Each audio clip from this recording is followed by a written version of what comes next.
Per rispondere ad un commento torniamo a parlare di jammer e anti-jammer. Perché? Semplicemente perché in un commento qualcuno ha messo in discussione non tanto le mie parole, ma la tecnologia su cui si basa un determinato anti-jammer, quello cioè di cui parlavo in un video con l'elettricista felice e mette in discussione quello che stavamo dicendo e il funzionamento stesso di quella tecnologia. Banalmente perché non ha creduto in quello che stavamo dicendo, non conosce la tecnologia su cui si basa quel dispositivo e quindi mi ha, per così dire,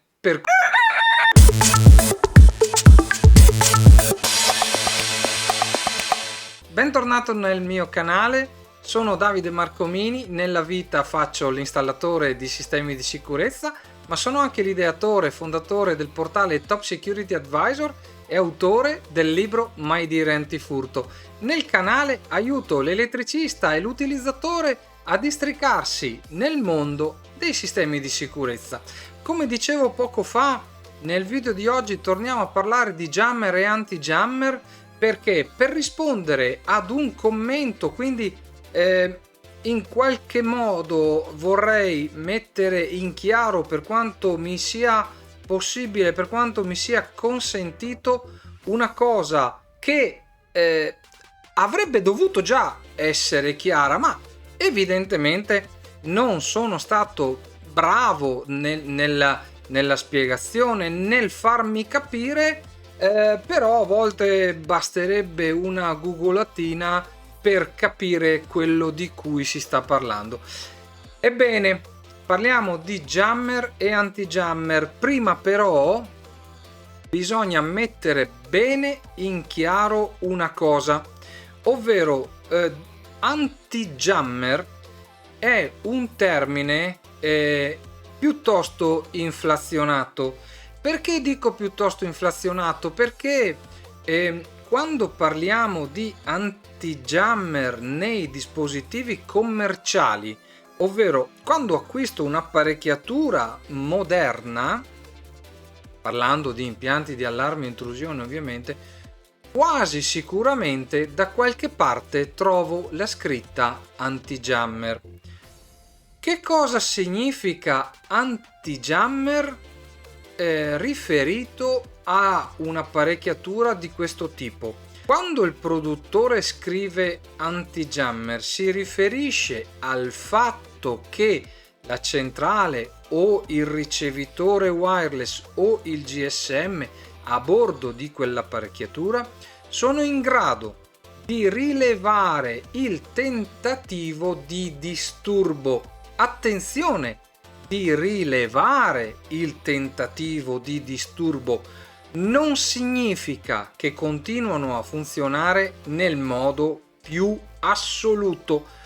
Quello che possiamo ottenere al massimo in presenza di un'apparecchiatura di questo genere è che quando si disconnette dal server cloud al quale è connessa riceviamo una notifica di apparecchiatura offline. Quindi, per ricapitolare, la mia apparecchiatura è chiamata anti-jammer, è definita anti-jammer. Nel momento in cui avviene un disturbo nelle immediate vicinanze di quell'apparecchiatura, la mia apparecchiatura è in grado di rilevare quel disturbo e se quell'apparecchiatura è connessa al cloud tramite la rete GSM e se quel disturbo è talmente forte da farla disconnettere dal cloud, noi riceveremo una notifica di apparecchiatura disconnessa dal cloud. Nel caso in cui quel disturbo avvenga invece sulla rete wireless del mio impianto, quindi sulla rete su cui sono connessi i dispositivi, parliamo di sensori, contatti magnetici, rivelatori, eccetera, Potrebbe anche essere che ricevo una notifica di disturbo jamming, ma stiamo pur certi che sia nel primo che nel secondo caso la nostra centrale non può più comunicare, i nostri dispositivi hanno smesso di comunicare. Perché? Perché in presenza di jammer, di jamming, le nostre apparecchiature smettono di comunicare tra loro. Questo perché? Perché la nostra centrale, quindi il ricevitore wireless, se parliamo della parte radio, ha appunto a bordo la parte ricevente e la parte trasmittente. Il jammer agisce sulla parte ricevente. Per semplificare, possiamo dire che ci satura la banda e quindi non riceve più il segnale dai nostri dispositivi, che a quel punto hanno smesso di funzionare. Pertanto riceveremo una notifica oppure un guasto oppure una segnalazione locale in presenza di disturbo, ma stiamo pur certi che avranno smesso di funzionare. Quello di cui parlavo io invece nel video con Elettricista Felice è un dispositivo anti-jamming che si basa sulla rete Sigfox.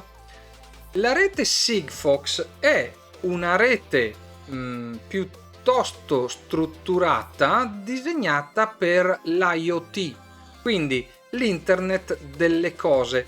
Non è una rete su cui poter navigare internet o su cui trasferire grandi mole di dati. È una rete sulla quale possono viaggiare piccoli pacchetti di dati quando necessario. La rete Sigfox è una rete molto diffusa. Eventualmente nei commenti ti metto il link tramite il quale andare a verificare quello che sto dicendo, ovvero la mappatura delle antenne Sigfox presenti a livello globale. Che cosa succede? Il mio dispositivo anti-jamming, che non nasce come dispositivo anti-jamming, attenzione, si tratta di un trasmettitore e attenzione, ribadisco, si tratta di un trasmettitore, quindi io non ho il ricevitore a bordo del mio dispositivo, perché i ricevitori della rete Sigfox sono disposti sul territorio. Quindi, siccome la rete Sigfox trasmette a bassa potenza ma a lunga portata, potrei avere un ricevitore Sigfox, a seconda che sia in città o che sia in campagna, a 3 a 5 km dal mio impianto e riuscire a trasmettergli qualche cosa. Perché dico qualche cosa? Perché l'anti-jamming deve essere a bordo della mia centrale, o comunque io sto trasmettendo comunque il segnale di allarme anche se sono stato disturbato, anche se la mia centrale è stata disturbata. Se ho un anti-jamming di questo tipo, ovvero che opera sulla rete Sigfox, e c'è un allarme nel mio impianto, il GSM può anche essere stato disturbato, che il mio trasmettitore Sigfox riuscirà a trasmettere all'esterno dell'impianto. Perché? Perché ho detto prima che ad essere interessato al jamming non è il trasmettitore ma il ricevitore. Non avendo io il ricevitore a bordo del mio trasmettitore Sigfox, non posso essere disturbato. Dovrebbe essere disturbato il ricevitore, ma quello si trova a 3, a 5, a 8, a 10 km da casa mia. Quindi non ho modo e maniera di disturbare il ricevitore perché non so dove sia collocato, ok? Quindi dire che quello che stavo dicendo non risponde alla verità, alla realtà, che non so di cosa sto parlando, ahimè, non è veritiero. E per quanto l'utente abbia cercato di perculare dicendomi ma cosa sta dicendo questo, ecco, sarebbe stato meglio fare prima una piccola ricerca su Google e verificare una cosa banale da trovare, che per carità non è alla portata di tutti, non è sotto gli occhi di tutti, non è una cosa di cui si parla tutti i giorni e me ne rendo conto, ma abbiamo internet, usiamolo. A proposito di jammer e anti-jammer, ecco, ragionando sul video da fare, mi è tornata alla mente una cosa che per qualcuno potrebbe essere interessante sapere. Come si faceva quando non esistevano gli anti-jammer? Come si comunicava all'esterno degli impianti di allarme quando c'erano solo le linee fisiche che potevano essere tagliate e i GSM che potevano essere disturbati? Ecco, qualche produttore, se non ricordo male, mi viene in mente Combivox faceva questa cosa.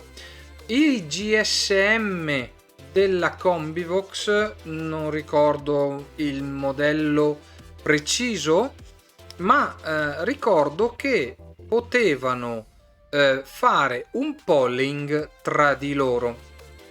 Che cosa significa fare un polling tra di loro?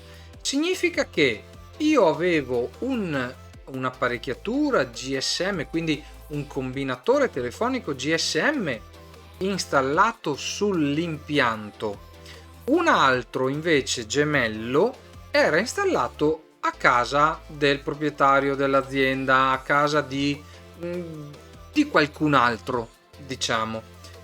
Questa casa poteva essere a 30 km, 50 km, 100 km, perché parliamo di rete GSM.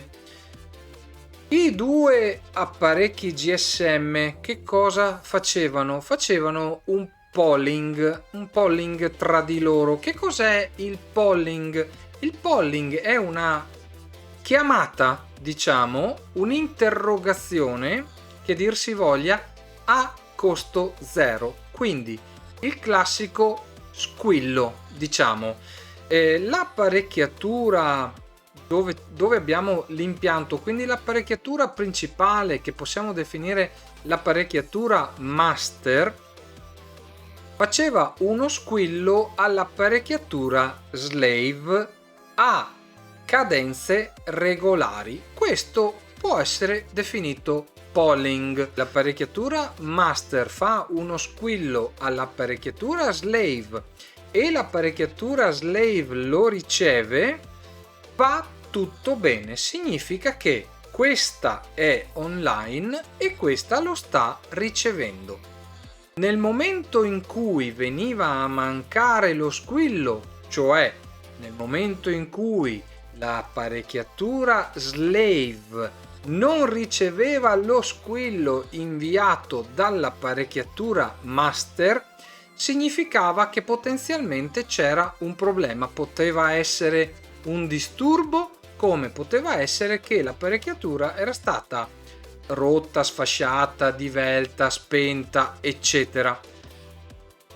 Quando veniva a mancare la ricezione dello squillo da parte del GSM slave, era questo a fare la chiamata al proprietario, alle forze dell'ordine, alla vigilanza, a chi vogliamo, perché appunto era in presenza di un potenziale problema da parte dell'apparecchiatura master, ma si poteva fare anche con i ponti radio IP.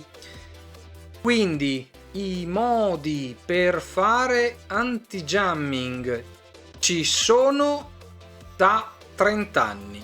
Ora la tecnologia è andata avanti, ha progredito, eccetera eccetera, abbiamo reti diverse come il Sigfox, la rete Sigfox appunto per l'IoT, che possiamo sfruttare a nostro favore come rete anti-jamming. Ecco, mi piaceva raccontare questa cosa perché poi sembra che sia impossibile fare l'anti-jamming, sia impossibile segnalare un problema in presenza di jamming. In realtà lo facevamo 20 anni fa, 30 anni fa forse, a maggior ragione lo facciamo oggi, e lo facciamo ovviamente in presenza di impianti professionali, in presenza di personale in grado di sapere come fare determinate cose. Ecco, spero di aver risposto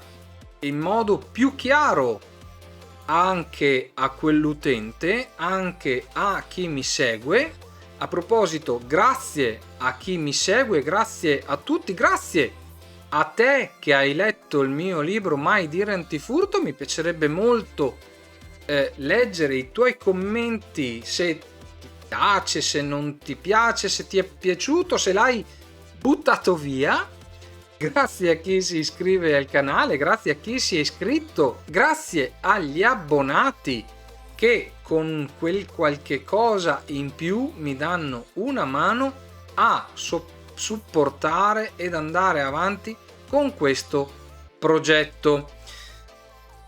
Anche per il video di oggi è tutto, io ti ringrazio come sempre, ci vediamo nei prossimi video. Ciao!